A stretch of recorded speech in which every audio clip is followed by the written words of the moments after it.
Assalamualaikum warahmatullahi wabarakatuh. Patepangkeun deui warta Rifki Riyadi kelas 12 MIPA 5. Ti dieu abdi bade ngadugikeun monolog ramal ku Deni Alfajar. Ngarang kuring ramal, masa kitu-kituna, eueuh papanjangna. Kuring teu nyaho naon pangna kuring diaranan ramal. Kuring ge moal protes, pedah ngarang kuring lain Obama atawa Lionel Messi. Kuring moal protes sebab cek kuring ngaran alus moal aya mangpaatna. Lamun kalakuan mahiwal jeung papalingfang tina bebeneran. Kuring oge moal protes pada batur sok nyerebut gelo ka kuring. Padahal cek rasa waras kuring teh.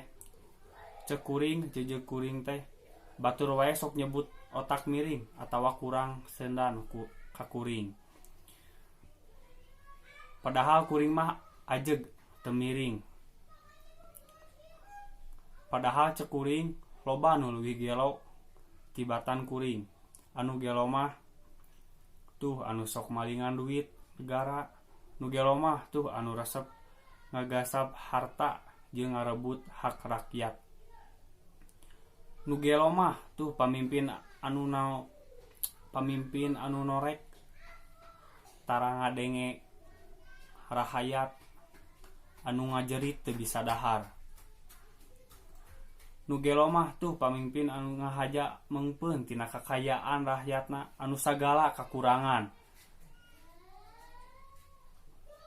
Nu gelo mah tuh pamimpin anu teu bisa mimpin. Nu gelo mah tuh pamimpin anu lakuna lain turutaneun. Teu gampang deuleu jadi pamimpin teh. Gede deuleu tanggung jawabna jadi pamimpin mah. Yeuh teu sagawayah deuleu jadi pamimpin mah, teu kabeh deuleu bisa jadi pamimpin. Nu mata kuring mah sok seuri mun ninggali anu ngantri padahal hayang jadi pamimpin.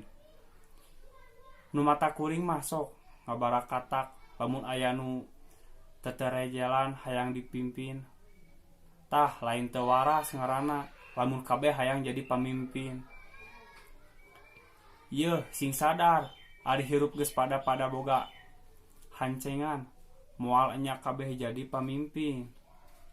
Lamun batur jadi pamimpin atuh urang jadi pamimpina. Apaan salat ge aya iman, aya anu jadi makmumna. Jadi rahayat ge lamun bener jeung bager mah apaan leuwih hade darajatna tibatan pamimpin anu kacrut. Kusabab jadi pamimpin teh lain gawe enteng. Kuring mah teu hayang jadi pamimpin. Mending kieu hirup bebas, eueuh anu ngatur, eueuh anu nyarek. Mending siga kuring bebas teu kager ku aturan ieu itu. Nu matak lamun hayang hirup tumankeun lepas tina sagala kasusah. Hayu hirup siga kuring. Wassalamualaikum warahmatullahi wabarakatuh.